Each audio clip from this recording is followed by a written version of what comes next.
My name is Emily Davis, and I'm 32. I've spent the last decade orchestrating my life with precision, every career move deliberate, every relationship weighed, every hour accounted for. But no amount of planning could prepare me for the chaos that was about to erupt at my daughter's 8th birthday. Sophie had requested a princess-themed party. Pink streamers draped the walls, glitter dusted the cake table, and the backyard swarmed with kids in tiny tiaras. I thought I had covered everything until my mother Janine decided to help. The moment she arrived, I knew trouble had followed her. Her eyes sparkled with mischief, and her hands were already rummaging through my carefully arranged decorations. "Oh, Emily, this table looks sad. Let me add a few things," she said, as if she had divine permission over my daughter's special day. I smiled tightly, trying to remain polite. "Thanks, Mom, but I've got it under control." She waved me off. "Nonsense, you're always so controlling. Kids love a little chaos." Before I could respond, she announced loudly to the assembled guests. "And by the way, Sophie's college fund, well, I think it should help your cousin Claire right now. She's having a tough time financially." A hush fell over the crowd. Parents exchanged awkward glances. My heart sank. Sophie froze, mid-laugh, her eyes wide with confusion. I felt a sharp jolt of protective fury. "Mom," I said firmly, stepping between her and the cake, "Sophie's savings are not for anyone else." "Oh, Emily, don't be so dramatic," she replied with a dismissive laugh. "It's family. We take care of each other." I felt Sophie's small hand slip into mine. Her grip was tight, almost urgent. "Mom, what does she mean?" she whispered. I crouched to meet her eyes. "It means that some adults forget boundaries. But I'm here to protect you, always. You don't have to worry." Rachel, my sister-in-law, appeared beside me quietly. "You did the right thing," she whispered. "Some lessons are harsh, but they're important." The party continued, but the tension lingered like a shadow. My mother hovered nearby, dropping thinly veiled comments about responsibility, generosity, and family loyalty. I focused on Sophie, making sure she remained unaware of the full scope of the confrontation. By the time the last guest left, I was exhausted. Rachel helped me gather decorations and clean up.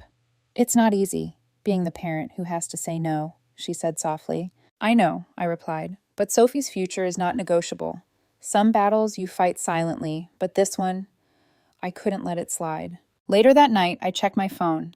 My mother had sent a series of texts. "We need to talk. You can't just decide these things about family finances alone." "Your sister is suffering. How can you be so cruel?" "Sophie needs to know that family takes care of each other." I ignored them. Some lessons, I realized, were mine to enforce, not hers. And as Sophie slept peacefully, clutching her new princess doll, I made a silent vow. No matter how complicated, chaotic, or manipulative my family became, I would protect her future. Nothing would change that. The next morning, the aftermath of the party still weighed heavily on me. Sophie bounded into the kitchen, her hair slightly messy, but her smile bright. "Mom, can we have cupcakes again?" I laughed softly, ruffling her hair. "Sure, kiddo, but we'll save them for later." As I watched her, I felt the lingering ache of yesterday's tension. My mother's words still echoed in my mind, threatening to unsettle the careful boundaries I'd fought so hard to establish. I knew she thrived on control, on pushing limits until she got her way, but I also knew I couldn't let that happen with Sophie. My phone buzzed, another message from Janine. "You're being selfish. Family comes first." I set it aside. She didn't understand, couldn't understand, that sometimes family comes first by saying no, by standing firm, and by refusing to let someone else's mistakes jeopardize your child. Later that day, I called my father, hoping for a moment of clarity. He answered after a few rings. "Hi, Dad, it's Emily." "Emily, I saw what happened yesterday." "Good call," he said quietly. "I've known Janine for decades. She doesn't change easily, but you handled it like a parent should." I exhaled, feeling a small wave of relief. "Thanks, Dad. It's exhausting, having to protect her from people who should know better." "Boundaries are hard, but necessary," he replied, "and you set them perfectly. Don't let anyone guilt you into thinking otherwise." I hung up, letting his words sink in. Sophie's future felt safer already, even if the family dynamics remained tangled. That evening, my mother's texts continued to arrive, each one more insistent than the last. "Why can't you just let me help? Claire is struggling. This is her moment. You're teaching Sophie that selfishness is okay." I didn't respond. My silence was deliberate. She needed to understand that manipulating emotions and finances would not work on me. Over the following days, the family group chat erupted. Claire, my cousin Andrew, even my Uncle James all chimed in, taking sides, commenting on the birthday incident, and weighing in on Janine's entitlement. Most assumed I had acted rashly, that I had overreacted to a simple gesture of helping a family member. But I knew the truth. I wasn't overreacting. I wasn't being controlling. I was protecting Sophie from a betrayal disguised as generosity. It was during one of these silent moments, while Sophie played quietly with her dolls, that I realized the fight wasn't just about money, it was about respect, trust, and authority. If I allowed my mother to override me once, I would have to do it again. And every time, Sophie's security would be at stake. A week later, Janine called. I let it go to voicemail. Her tone was calm, but edged with fury. We need to talk. You can't make these decisions without consulting the family. Come to my house this weekend. I knew exactly how the conversation would go. A list of grievances, accusations of selfishness, reminders of family loyalty, and subtle attempts to make me feel guilty. I didn't intend to give her that satisfaction. Saturday arrived, and I sat with Sophie, explaining gently why Grandma might be upset, but that we were safe. Mommy's here, and nothing will hurt you, I reassured her. She nodded, accepting my words with a maturity beyond her years. When I arrived at Janine's house, the tension was palpable. She greeted me with a forced smile, while my father positioned himself carefully in the room, neutral territory, his expression calm but sympathetic. You've grown distant, Emily, she began. I don't recognize you anymore. I'm still me, I said quietly. I just know how to protect my child. Her eyes narrowed, and I could see her frustration building. You humiliated me at Sophie's party. You put boundaries above family. I protected Sophie's future, I replied steadily. That's my job. Nothing else matters more. She shifted in her chair, sighing. I was only trying to help Claire. She's drowning in debt. And that's her responsibility, not Sophie's, I said firmly. Using my daughter's money to fix her mistakes is not helping, it's exploiting. My father cleared his throat, breaking the silence. Emily did the right thing. She acted in her daughter's best interest. Janine, boundaries exist for a reason. The room fell quiet. Janine's shoulders slumped slightly, her defiance faltering. She opened her mouth, then closed it again. Finally, she whispered, I suppose I misjudged. It wasn't an apology, not yet, but it was a start. As I left her house, Sophie safely buckled in the car seat behind me. I felt the weight lift slightly. This battle was far from over, but the foundation had been laid. Boundaries had been enforced, and for the first time, I sensed that Janine might truly understand why protecting Sophie came first. The following week brought a tense calm. Sophie seemed happier than ever, her laughter filling the house as if the birthday drama had never happened. But I knew better. This was merely the calm before the storm. One afternoon, while tidying up Sophie's room, I noticed a small note tucked under her bed. It was in Janine's handwriting. Sophie, Grandma loves you and wants to see you soon. Don't forget. My heart clenched. She was trying to worm her way in, bypassing me entirely. I crumpled the note carefully, making a mental note to speak to Sophie about respecting boundaries. That evening, Sophie approached me with a hesitant expression. Mom, Grandma asked if I want to sleep over this weekend. I knelt down to her level, taking her hands in mine. Sweetheart, Grandma doesn't always respect the rules. Remember what happened at your party? Sometimes people ask for things that aren't safe for you. And you know Mommy always wants what's best for you, right? Sophie nodded, biting her lip. I know, Mommy. Then we're going to say no this time, okay? I said gently. She hugged me tightly. We'll make our own fun at home. The next morning, Janine called repeatedly. I let it ring to voicemail. Her messages were polite but insistent. Emily, Sophie misses me. You're being unreasonable. Think of the memories you're denying her. You're teaching her to fear family. I didn't respond. I couldn't. Answering would have opened a door I wasn't willing to unlock. By Wednesday, the tension seeped into our extended family. Claire, sensing an opportunity, began dropping subtle hints about Sophie's supposed loneliness, painting herself as a victim of my overprotectiveness. I saw through it immediately. I wasn't naive. They were testing my resolve, hoping to find a crack in my armor, but I wouldn't give them the satisfaction. I reminded myself, every boundary I held reinforced Sophie's safety and emotional security. One evening, I received a text from Andrew, my cousin. Emily, maybe you're overreacting. Family is important. You're isolating Sophie. I typed a measured response. Andrew, Sophie's well-being comes before convenience. We can't call it family if it jeopardizes her safety. I hope you understand. He didn't reply. I didn't expect him to. Some lessons had to be learned the hard way. As days turned into weeks, Janine escalated her tactics. She would send small gifts to Sophie's school, hoping the teachers would mention them. She left voicemails, always signed with, "Love, Grandma." One afternoon, I intercepted a package addressed to Sophie. Inside was a delicate music box, the kind that plays a soft lullaby.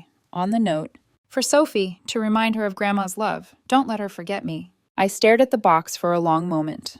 My instincts screamed, "Do not let her in." I placed it in a drawer, out of sight, and prepared to explain to Sophie why sometimes love can be dangerous when it comes disguised as gifts or flattery. That evening, I sat Sophie down for a heart-to-heart. "Sophie, sometimes people try to win our trust with presents or nice words. But love isn't just about gifts.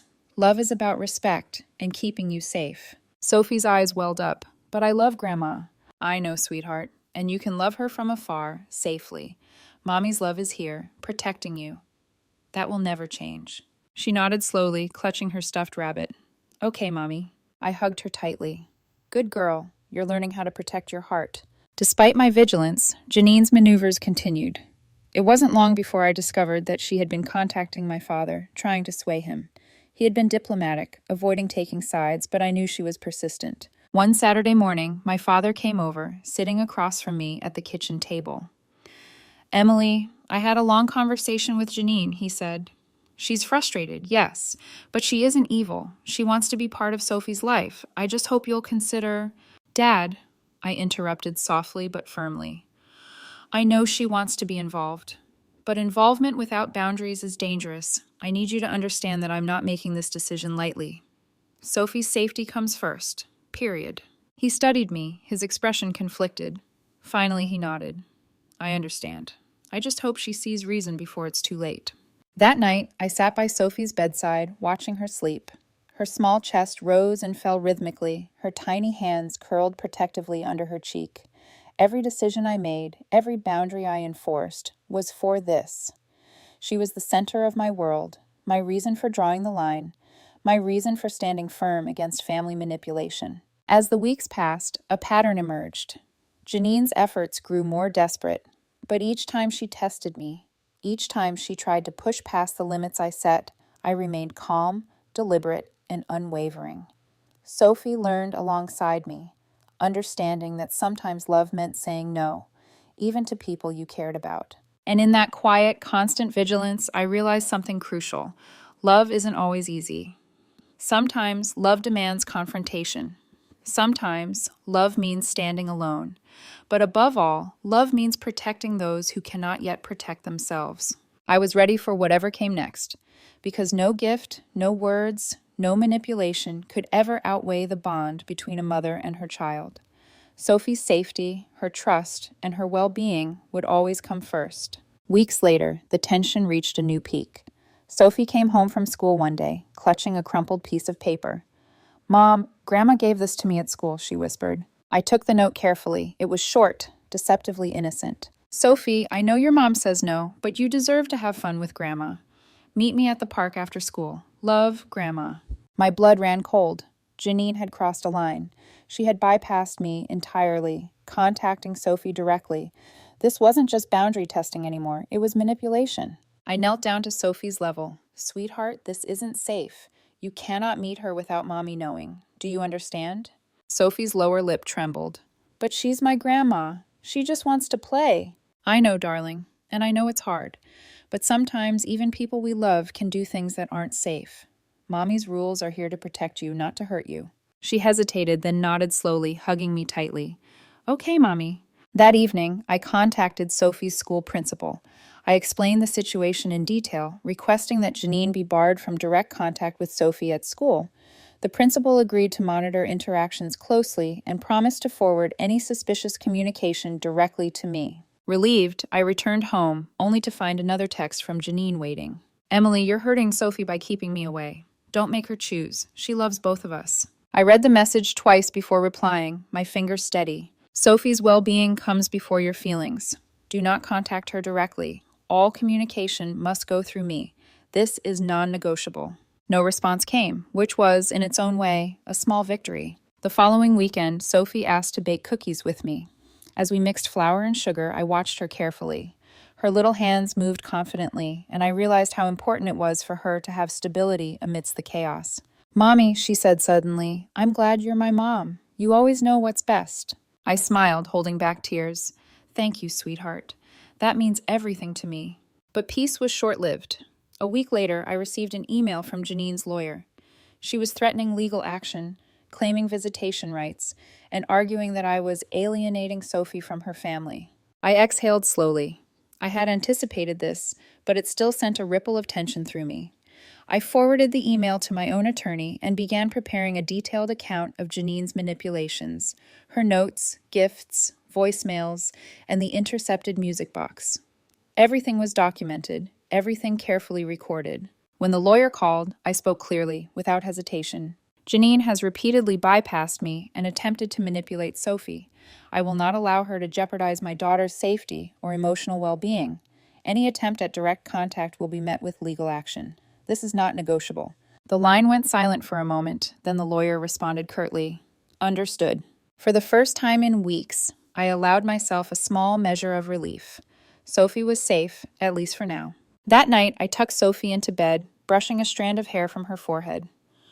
"Remember, darling," I said softly, "you have a right to be safe, and you have a right to choose who you trust. Mommy will always be here to protect you." She smiled sleepily, eyes heavy with fatigue. "I know, Mommy. I trust you." As I left her room, I felt a strange combination of exhaustion and resolve. The battle was far from over, but for the first time, I felt in control. I was no longer just reacting. I was anticipating, preparing, and protecting. The next morning, I received a message from Sophie's teacher. "Emily, Sophie mentioned that Grandma is trying to contact her again.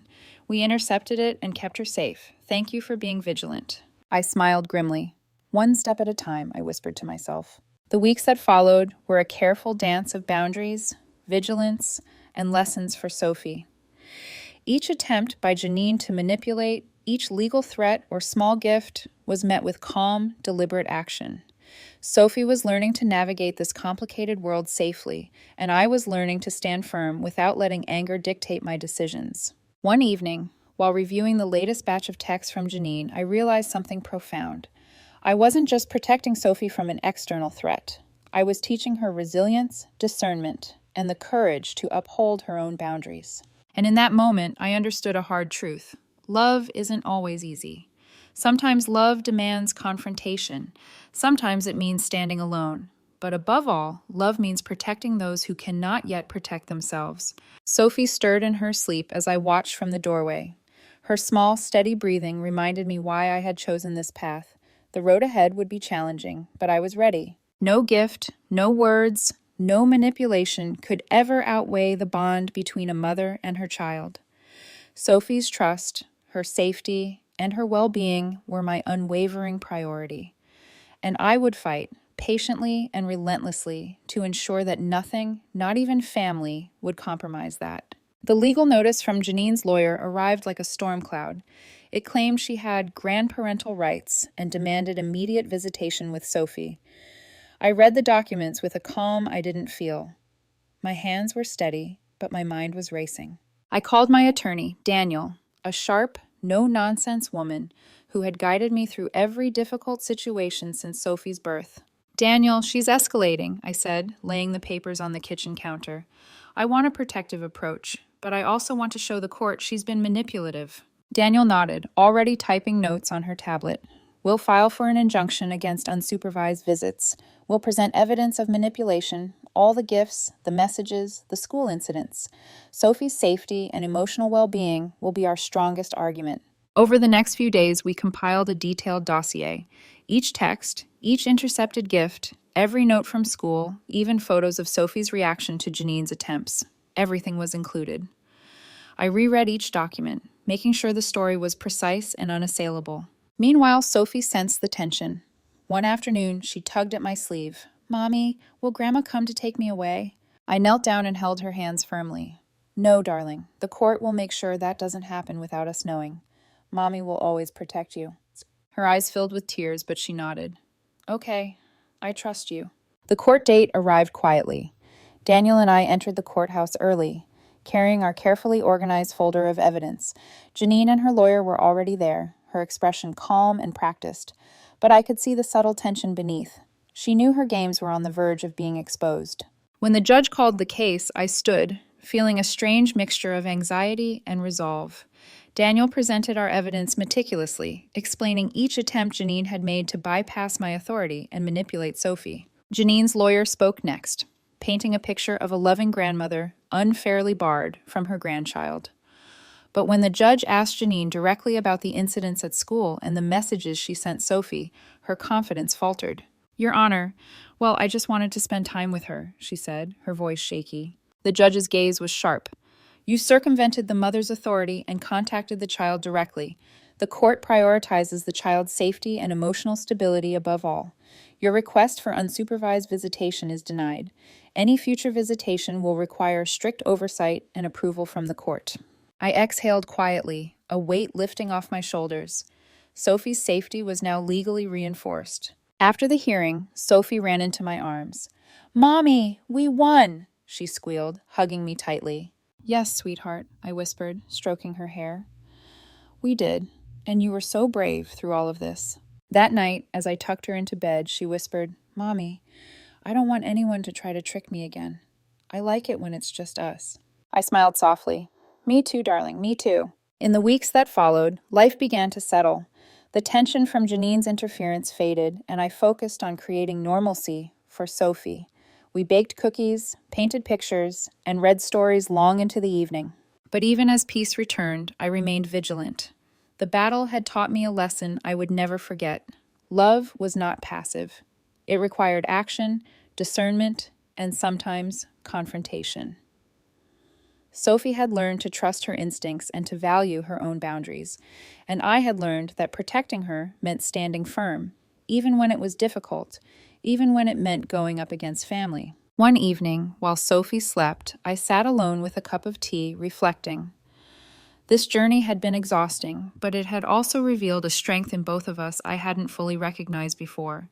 Sophie's resilience and trust in me were a testament to the bond we shared, a bond that could not be broken by gifts, words, or manipulation. I knew challenges would come again, as they always do in life. But for now, I allowed myself a rare moment of relief. Sophie was safe, her heart was intact, and our small, quiet home was once again a place of love and security. As I watched the moonlight spill across the living room floor, I realized something crucial. Motherhood was a series of battles, many unseen by the world. Some were quiet, fought with patience and resolve. Others were loud, fought with words and laws.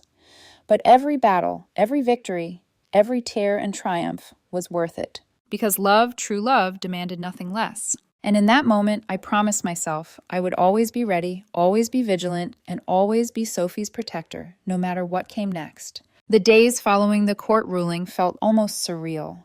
There was no dramatic confrontation, no sudden relief, just a quiet, steady realization that Sophie's world was safe. Yet, beneath the calm, I could feel the lingering tension, the subtle aftershocks of Janine's attempts to undermine me. Sophie returned to her usual routines with surprising ease. Her laughter once again filled the house as she recounted stories from school, painted vivid pictures, and insisted we have tea parties every afternoon. But even in moments of joy, I couldn't fully shake the awareness that the world was unpredictable. I began documenting everything: school updates, play dates, even the small notes Sophie left in her backpack. Not out of paranoia, but as a habit, a way to ensure that if someone ever tried to manipulate our lives again, I'd have a record. Each note was like a brick in a wall I was quietly building around our little family, a wall both protective and invisible. Then one evening, as Sophie was asleep, my phone buzzed. It was a message from an unknown number. "Be careful. Some people aren't who they say they are." My heart skipped a beat. The message was vague, almost cryptic, but the implication was clear. Someone was watching, testing, or warning. I stared at the screen, every instinct on alert. I showed the message to Daniel the next morning. She frowned. "It's likely intimidation. Someone wants to unsettle you. But you've already won the legal battle. Don't let anonymous threats destabilize you. Keep your focus on Sophie." Her words helped, but I couldn't ignore the unease. It was a reminder that the battle for protection was ongoing, not a single victory. Life had a way of throwing tests when you least expected them. Over the next few weeks, I tried to normalize life as much as possible. Sophie had a birthday party coming up for her friends at school. I coordinated decorations, baked cupcakes, and even set up a small art corner where the children could paint and craft. Watching Sophie interact with her friends, carefree and joyful, felt like reclaiming a piece of normalcy stolen from us.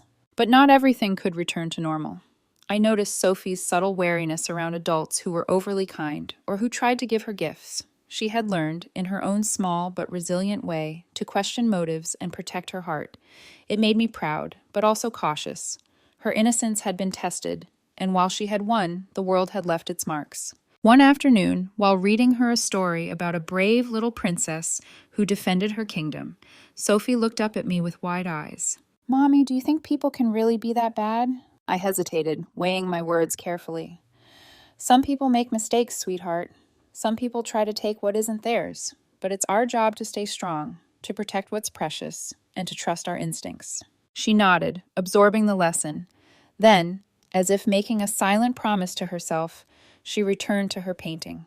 That night, after Sophie was asleep, I sat at the kitchen table, reflecting.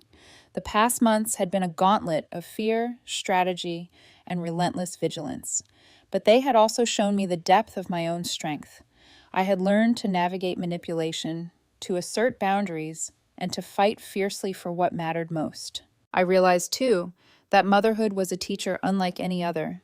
It demanded patience, courage, and sometimes a readiness to face adversaries who had no moral compass.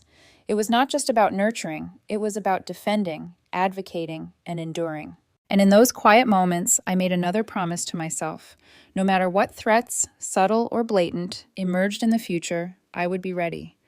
I would meet them not with fear, but with clarity, preparation, and unwavering resolve. Sophie's trust was a sacred responsibility, and I would carry it like a shield, guarding her against anyone who sought to manipulate or harm her. Life had taught me that battles often came in forms you didn't expect, and victories were rarely final.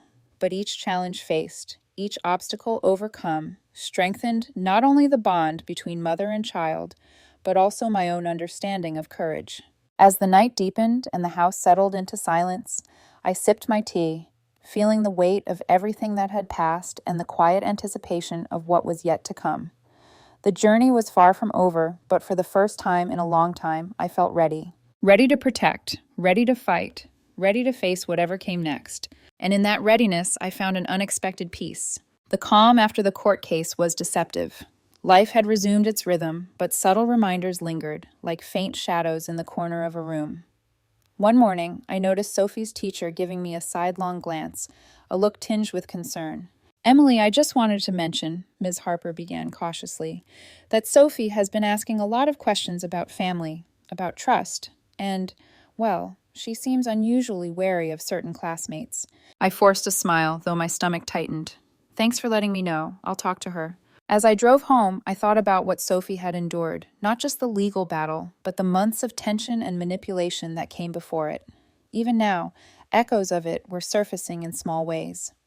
I realized protecting her wasn't just about shielding her from outsiders. It was about helping her process what had happened and teaching her to navigate relationships with caution and empathy. That evening, Sophie curled up beside me on the sofa with her favorite storybook.